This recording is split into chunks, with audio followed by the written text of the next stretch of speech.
Hello mga ka-idol, welcome to EDF channel at panibagong video po ito na ipapakita ko sa inyo itong connecting rod na nag-stock up, no? XRM110 po ito mga kapaps. Yan, nag-stock up siya. So sumama na po yung kanyang crankshaft, pati yung kanyang timing chain ay sumama rin kahit pa paano.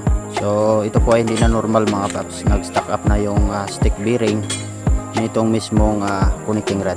Ayan, kaya i-explain ko sa inyo ngayon kung bakit nangyari ito sa motor na to. Pero bago ang lahat mga paps ay magpasalamat muna ako sa ating Panginoon na nakagawa pa ako ng video kahit gaano ako ka-busy dito sa shop, no, araw-araw.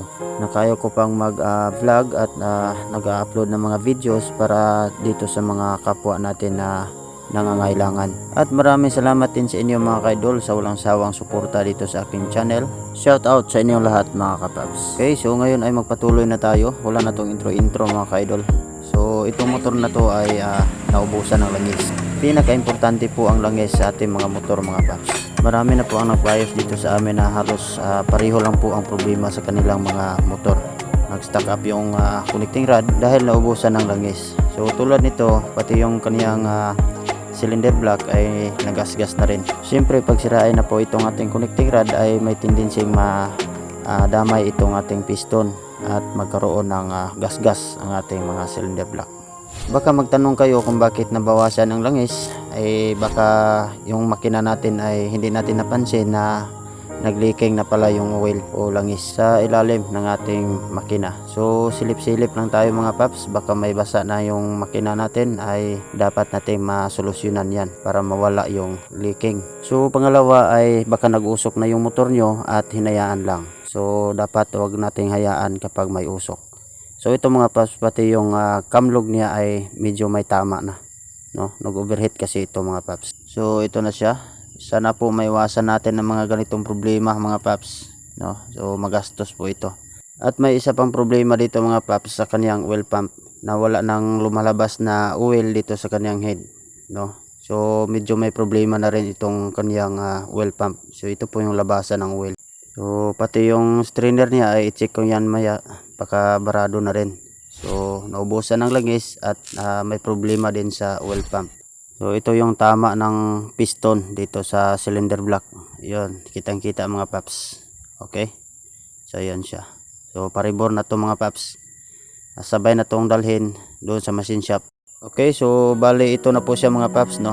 Tinanggal ko na doon sa kanyang chassis. So bibiyakin ko na tong kanyang gitna para makuha itong crankshaft. Okay? So bali ito na siya mga paps. Hindi ko lang na videohan itong pagtanggal ko ng mga tornilyo kasi humaba na itong video natin. So kinakat ko lang siya para mas mabilis, no? Okay, so ito na po. Ito na po yung gitna na open na at ito na po yung kaniyang crankshaft. Ayun.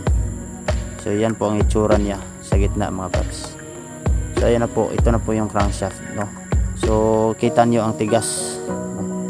Napakatigas po itong connecting rod niya. So kunin ko na to at ayan na siya. Okay, yun, napakatigas, hindi na malog yung connecting rod mga paps. So napakatigas na niya. So kaya nag-stock up yung motor niya dahil dito.